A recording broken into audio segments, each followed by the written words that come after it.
네, 선생님. 지난번에 꿈에 대해서 많이 말씀해 주셨잖아요. 네. 근데 뭐 돼지꿈, 뭐 용꿈 이렇게 복을 불러오는 꿈도 있고 뭐 길몽, 흉몽이 있고 한데 이 무당이 되는 꿈 이런 것도 있나요?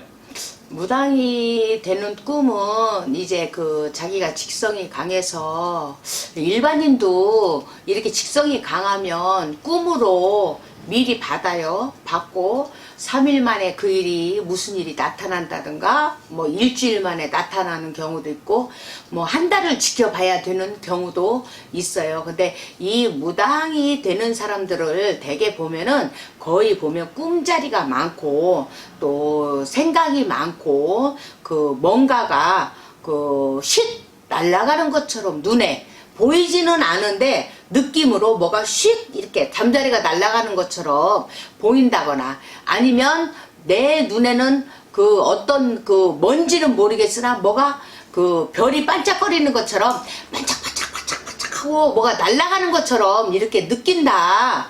그런 경우가 또 이게 받아야 되는 사람들이 이렇게 경험 이렇게 상담을 해보면 그렇게 날아가더라. 천사가 날아가더라.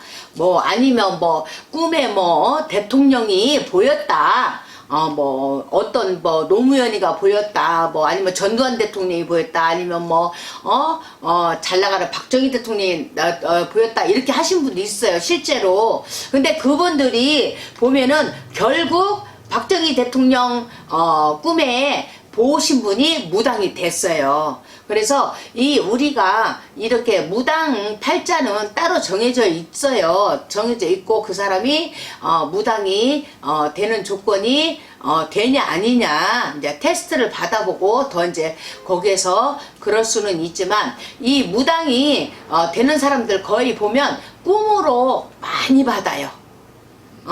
꿈으로 많이 받아서 본인이 그거를 해석을 못해서 그렇지 꿈으로는 많이 받고 근데 이제 그게 만약에 이제 거기에서 더 넘어가면은 뭐 이제 몸이 아프다든가 아니면은 이제 신병을 앓는다고 하죠. 무병을 앓는다고 하는데 몸이 아프다든가 이제 뭐 머리가 뭐 아프다든가 자고 일어나도 머리가 개운치가 않고 어깨가 자꾸 무겁다. 자고 일어나도 어깨 그리고 밥맛이 없다. 또 어떤 사람들 보면은 밥을 너무 개걸스럽게 먹는다. 또 그 꿈으로 받았을 적에 또 이런 것도 있어요. 제가 제 경우를 한번 간단하게 얘기해 볼까요? 저는 이렇게 꿈에 이렇게 제가 무당 되기 전에 부뚜막 옛날 부뚜막 있잖아요. 불 때는 부뚜막에 이렇게 까만 솥 있잖아요. 까만 솥, 큰 솥, 가마솥 거기가 있는데 그 부뚜막 옛날 부뚜막에 어떤 할머니가 거기에 올라가서 솥 앞에 앉아 계시더라고요. 그러면서 그 할머니가 거기에서 쌀이 그 솥에 가득 이렇게 담여 있어요. 그 까만 가마솥에 쌀이 가득 있는데 그 할머니가 거기에서 보리만 이렇게 골라내시더라고. 티를 골라내고 보리를 골라내고 그러면서 저는 이렇게 바람이 더 많이 왔어요. 그렇게 하고 또 그 할머니가 그렇게 맨 처음에 그렇게 시작이 됐고 또 그 다음에 꿈을 꾸니까 제가 어떤 아무 기구도 없이 제가 이 날개가 없이 제가 꿈을 꾸니까 이렇게 하니까 제가 이렇게 손만 움직여도 하늘로 막 팍 올라가는 거예요. 제가 그래서 이렇게만 살짝만 해도 내가 하늘로 막 비행기 타고 오르는 것처럼 내 몸이 붕붕붕붕 하늘로 뜨더라고. 하늘로 높이 올라가더라고요. 제가 이런 것도 신령님 몸주라는 걸 제가 이제 그때는 몰랐던 거고 받아 보니까 나중에 이제 무당이 되고 나서 그거를 안 거지. 그게 그런 그거였구나. 나중에 이제 제가 제자 길을 가고 나서 알게 된 거고, 우리 무당들은 신령님의 그 몸주고 또 신령님의 제자예요. 제자서 신령님의 애동제자인데 누구나 할 것 없이 애동제자입니다. 신령님한테는.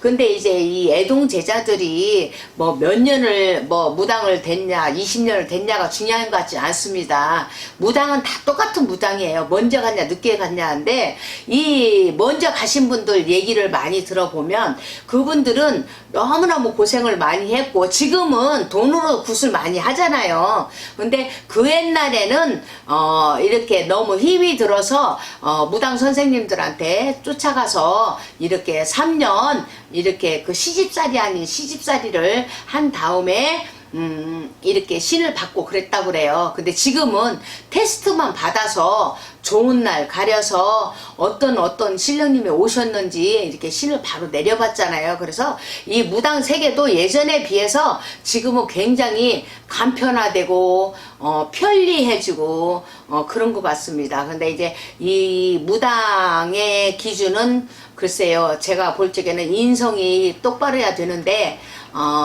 이게 무당 된다고 해서 막 어떤 선생님은 야 너 잘 불리겠어 뭐 저한테 온 제자가 그러더라고. 다른 선생님이 그러는데요, 저 잘 불린대요, 돈도 잘 벌 수 있대요. 근데 저는 그렇게 말 안 해요. 돈을 잘 못 벌어. 근데 마음이 편해. 어차피 갈 길이니까 마음을 다시 잡고 할아버지 할머니 믿고 가는 게 좋을 것 같대. 어차피 갈 길이라면 더 여기서 고집부려서 망하고 힘들어하지 말고 어차피 갈 길이면 편안한 마음으로 가정 편안하게 가자, 이렇게 말을 하거든요. 그래서 이 무당에 되기 위한 조건도 많고 돈도 있어야 되고 정신 상태도 똑바로 해야 되고 인성도 좋아야 되고 인물이 좋으면 더 좋겠고 뭐 그냥 하여튼 제가 볼 적에는 이 무당 아무나 하는 건 아니고요. 해보니까 아유 힘든 거예요. 엄청 힘든 거고 남을 위해서 많이 빌어줘야 되고 좋은 것도 있죠. 물론 남한테 가서 안 물어보고 우리 신령님 전에 뭐 여쭤보면 되니까 그런 것도 있지만 무당 정말 쉬운 거는 아니라는 거 이 방송을 통해서 말씀을 드리고 싶고 꿈자리 몽상이 많고 이렇게 좀 아픈 마음이 많으신 분들은 쪽지기 최고사람한테 찾아오시는 것이 답이라고 생각해요. 카메라 대고 100번 얘기하면 당신네들이 아나? 몰라. 왜? 와서 무당은 무당끼리 무릎을 맞대고 얘기를 해야, 상담을 해야 그 몸주에 계시는 신령님이 나타나시고 또 선생님하고 얘기를 해야 그분을 알아들여야 그분이 내가 간다 안 간다 하고 그 몸주에서 딱 말씀을 하시기 때문에 본인이 간다 안 간다가 아니라 몸주에서 가겠다 말겠다 그 신령님하고 얘기를 해야 된다고 생각해요. 그래서 꿈자리 몽상 많고 잠 못 자시는 분들 뭐 이런 무병 저런 무병 가슴이 쿵닥쿵닥 뛴다거나 막 그냥 머리가 그냥 지끈지끈 아프다거나 갑자기 그냥 기운이 쭉 빠진다거나 뭐 이상한 증세가 많이 있으신 분은 제가 볼 적에는 일단 와서 상담을 받으시는 것이 첫 번째 관건 아닌가. 무당의 자질이 있나 없나를 귀신인지 무당이 신령님이 그러는지 확인을 해봐야 되는 게 답이라고 저는 그렇게 정의를 내리겠습니다.